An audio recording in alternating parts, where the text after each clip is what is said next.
रोक्नुहोस्, के कारणले जानिन्छ? यस्तो भित्र सर्सित भेट्नु थियो। रोक्नुहोस् त, के थियो होला? सर म ठगिएँ सर। तपाईँ पनि ठगिनु भयो?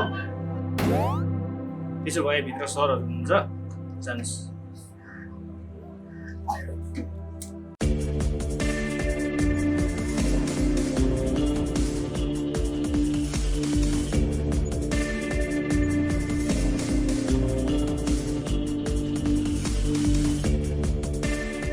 नमस्कार।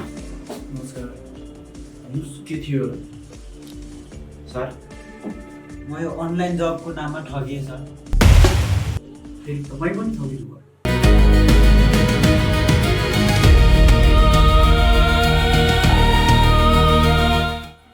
ल भन्नुहोस्, तपाईँ कसरी चाहिँ ठगिनु भयो?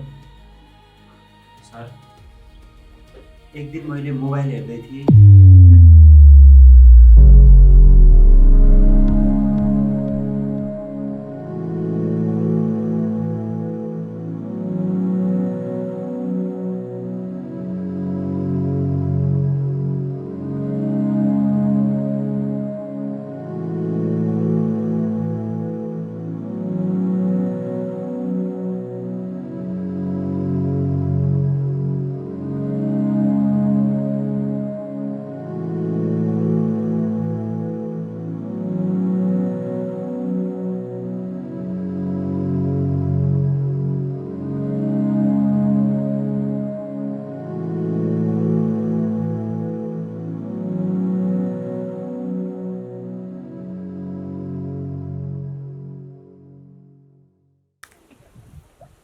आमा, ए आमा, म त अब विदेश जान परेन नि।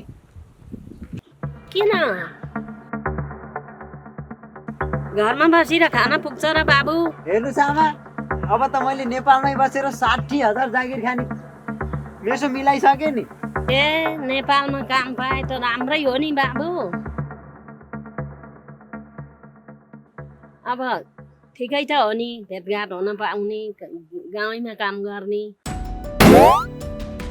गाउँघरमै राम्रै हो। अब एक दुई दिन पर्खिनु न आमा, म यता बुझ्दैछु के। अलिकति रजिस्ट्रेसन फी पठाउनु पर्छ भनेर मलाई 15,000 रुपियाँ पठाउन लाग्यो सर। फेरि तपाईँले त्यो 15,000 रुपियाँ पठाइदिनु भयो? मसँग पैसा त थिएन सर, तर जागिर गर्ने एकदमै मन थियो। अनि रोइ कराइ गरेर आमासँग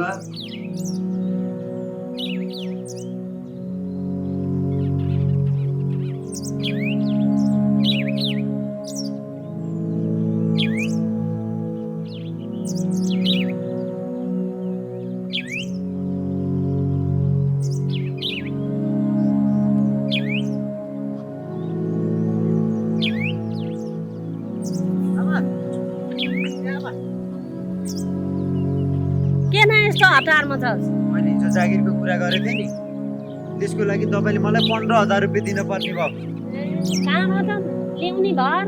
कसले दिन्छ र मलाई भर्खर 15,000? मलाई त जसरी पनि चाहियो। ल कहाँ पाइन्छ र गाउँघरमा ऋण पनि? अब तेरै थाप्लो सेक्के नि हो, मैले पाउँछु पान्न ऋण पनि। चार्न गएर कता हो, कसले हो देनी? अब चाहे ऋण गर्नुहोस् जेसुकै गर्नुहोस्, मैले चाहिँ तिर्ने हो के अरे। म त जागिर जसरी पनि गर्ने हो, मलाई चाहियो 15,000। ल फेरि यताउता चार्छु फेरि म ऋण खोज्छु। अब चार्नै परो। कहाँबाट हुन्छ ल्याइदिनु, म त गएँ। ल कतै कतै जान्छु फेरि म पनि खोज्न ऋण। खै खोले देला ऋण। के हतार परो यस्तो?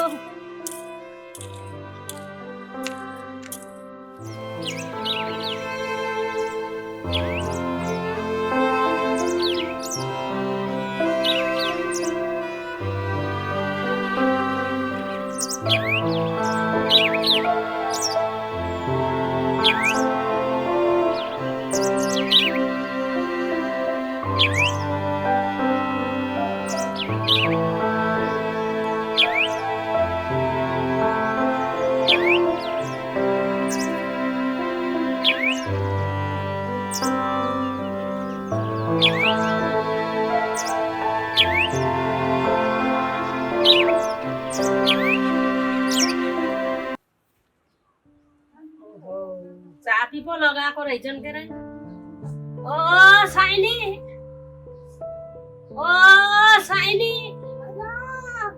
यहाँ त चापिरहेको रहेछ साइली ओ साइली दिदी ओ यहाँ त चापी पो लगाएको रहेछ गेट त बन्द छ दिदी गेट बन्द छ त्यहाँदेखि आउनु नि उतै घरदेखि आएको यहाँ सबैजनालाई छोरो बनाइदिन्छ नि त्यही भएर गेट बन्द गरेको है दिदी गेट बन्द रहेछ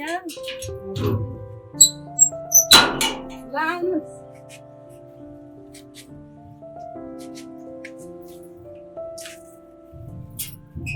ल आउनु दिदी आउनु भित्रै आउनु के कति राम्रो आउनु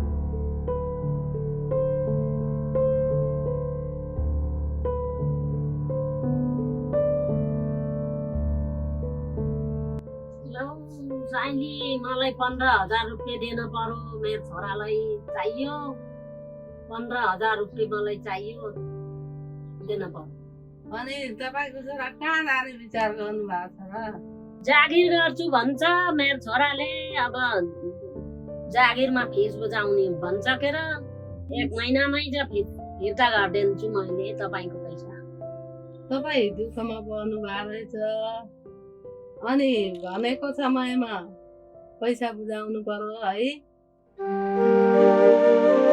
इमानदारी साथ भनेको टाइममा पैसा बुझाउनु पर्यो तपाईँले सक्नुहुन्छ लाग्नुहोस् सक्नुहुन्न पैसा दिन्न मान्दै हेर्नुहोस् होइन विश्वास गर्नु साइली म 1 महिनामा जसरी रानी गरिदिन्छु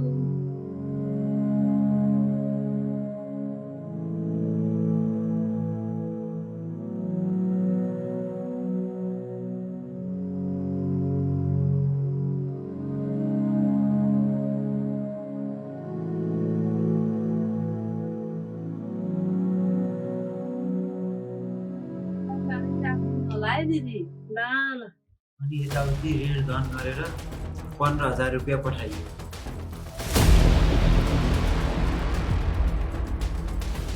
तपाईँले 15,000 रुपियाँ पठाउनु भयो उसँग सम्पर्क छ कि छैन तपाईँको 1 हप्ता जति भयो सर उसँग सम्पर्क पनि हुँदैन फोन पनि लाग्दैन कुनै सामाजिक सञ्जालको माध्यमबाट खोजौँ भनेको पनि भेट्दिनँ साथीहरूलाई यताउता बुझ्दै भनेको तिनीहरूले पनि पत्ता लगाउन सकेनन् फेरि यता साउले ऋण छिटो तिर भनेर हैरान पारेको छ सर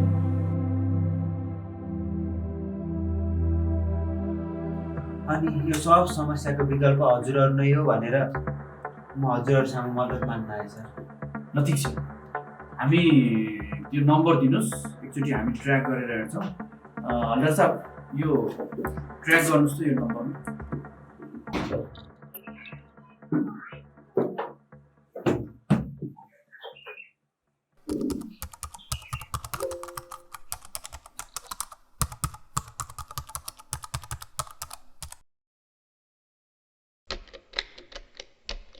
त्यो ट्र्याक गर्ने नम्बर दिनुहोस् त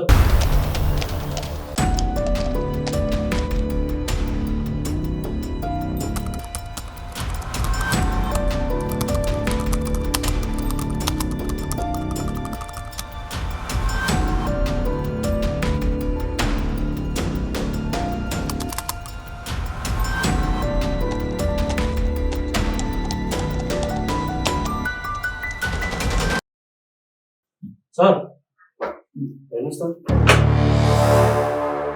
यो एउटै नम्बर एउटै खाताबाट 100 भन्दा ठगी हेर्नुहोस् न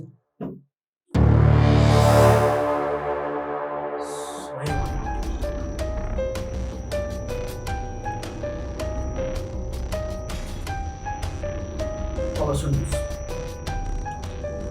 यो थपहरूले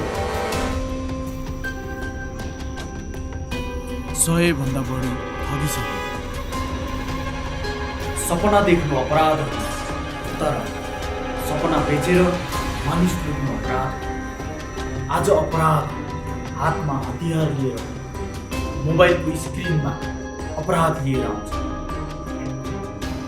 यही कथा हो। होसियार होसियार, तपाईँहरू पनि यही भिडमा पर्न सक्नुहुन्छ है। त्यसैले यस्ता अनलाइन ठगीहरूबाट बचौँ र अरूलाई पनि चेतना दिउँ। होसियार।